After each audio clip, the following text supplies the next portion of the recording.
7 महीने का इंतजार, इंडियन फैंस की दिवाली बर्बाद। 7 महीने से जहां फैंस रोहित शर्मा, विराट कोहली की वापसी का इंतजार कर रहे थे और वो वापसी हुई, लेकिन वो वापसी इंडियन फैंस का दिल तोड़ दिया। यूजुअली इंडियन टीम दिवाली के बाद झटका देती है, लेकिन इस बार दिवाली से पहले उन्होंने झटका दे दिया। इंडिया वर्सेस ऑस्ट्रेलिया, पर्थ का स्टेडियम, पहला ओडीआई जहां शुभमन गिल कैप्टन थे। इंडियन टीम की बैटिंग, सुबह सब लोग जल्दी उठ के दिवाली की सफाई, सामान, शॉपिंग, हर चीज़ भूल कर टीवी के सामने बैठ गए कि रोहित शर्मा और विराट कोहली की बैटिंग देखनी पड़ेगी। लेकिन अनफॉर्चुनेटली जहां रोहित शर्मा 8 रन पे और विराट कोहली 0 रन पे आउट हो गए। 7 महीने के बाद वो एक इंटरनेशनल मैच खेल रहे थे।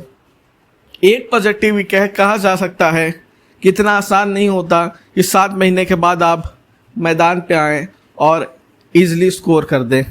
जितने क्रिकेटर्स एक फॉर्मेट खेलते हैं तो उस फॉर्मेट के अलावा भी वो डोमेस्टिक या अलग अलग मैचेस खेलते हैं, तब जाके वो तैयार रहते हैं। जैसे शिवम दुबे, रिंकू सिंह, अभिषेक शर्मा, ये सब इंडिया के लिए अभी सिर्फ एक फॉर्मेट T20 खेल रहे हैं, बाकी वो दोनों फॉर्मेट नहीं खेल रहे। तो इसके अलावा T20 के अलावा वो डोमेस्टिक में इतने T20 लीग होते हैं। अब रिंकू सिंह यूपी से हैं तो यूपी लीग हो रहा है, शिवम दुबे महाराष्ट्र से हैं, IPL के अलावा महाराष्ट्र प्रीमियर लीग होता है, अभिषेक शर्मा खेल रहे हैं, फिर इंडिया ए के मैचेस होते हैं वो खेल रहे हैं। तो उनसे वो एक T20 के एनवायरनमेंट में रहते हैं।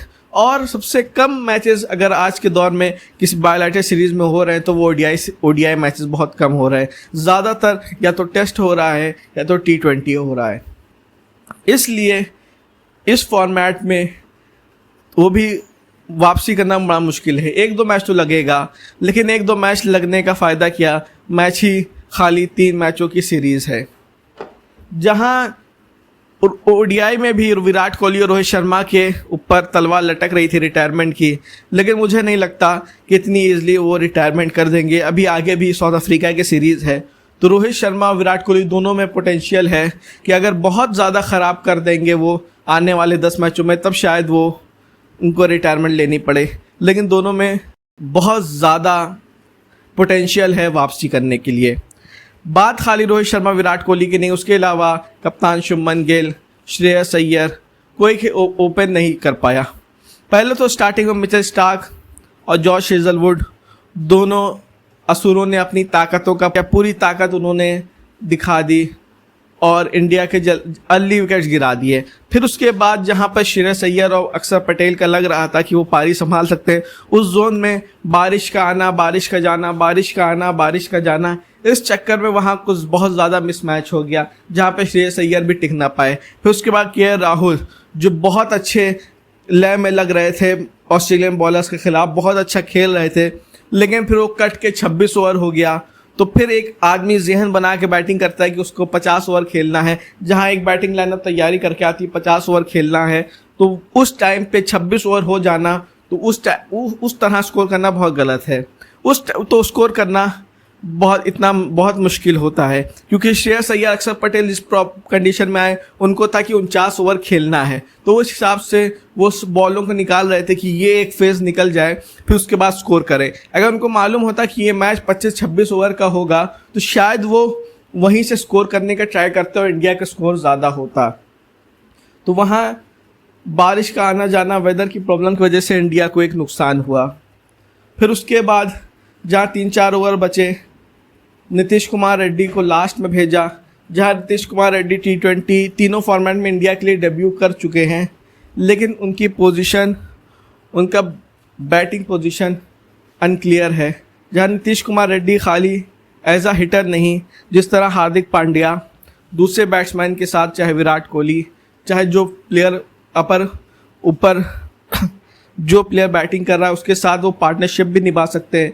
जहाँ हिटिंग की ज़रूरत हो वो हिटिंग भी कर सकता है बंदा, जिस तरह उसने मेलबर्न में पार्टनरशिप बिल्ड की विराट कोहली के साथ, वही पोटेंशियल नीतीश कुमार रेड्डी के साथ है। नीतीश कुमार रेड्डी चाहे तो वो एक अपर ऑर्डर के किसी भी बल्लेबाज के साथ पार्टनरशिप भी कर सकते हैं, स्ट्राइक चेंज भी कर सकते हैं और हिटिंग भी कर सकते हैं। तो अगर नीतीश कुमार रेड्डी को थोड़ा ऊपर भेजा जाए तो नीतीश कुमार रेड्डी ODI में भी बहुत अच्छा कर सकते हैं।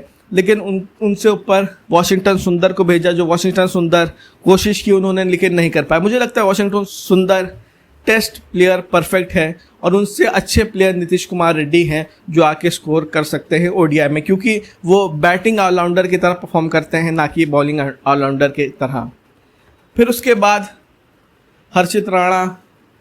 अब हर्षित राणा को हमेशा अबव पॉइंट इसलिए मिला जाता है, चाहे सिराज है उनको एक दो फॉर्मेट खेलते हैं, बुमराह वर्कलोड मैनेजमेंट वजह से सारे प्रॉपर नहीं खेल पाते, अर्शदीप T20 और ओडीआई अभी खेल रहे हैं। इस तरह प्रसिद्ध कृष्णा तीनों फॉर्मेट नहीं खेलते। इन बॉलर्स को इसलिए नहीं प्रेफर किया जाता क्योंकि बैटिंग की वजह से, क्योंकि हर्षित राणा पे हमेशा एक चॉइस होती है कि ये एक बैटिंग पॉइंट है कि ये बैटिंग कर सकते हैं, लेकिन जिस तरह उन्होंने बैटिंग की ऑस्ट्रेलिया साहब, वो सबने देखा कि वो बैटिंग के लिए भी लायक नहीं है, क्योंकि डोमेस्टिक में बैटिंग करना, इंटरनेशनल बैटिंग करना वो बॉलर के लिए आसान नहीं है। फिर उसके बाद ऑस्ट्रेलिया की बैटिंग है। ऑस्ट्रेलिया को तो पूरा मालूम था कि हमें 26 ओवर में इतने रन चाहिए, 170 रन, उनको मालूम था। वो T20 मोड में आ गए।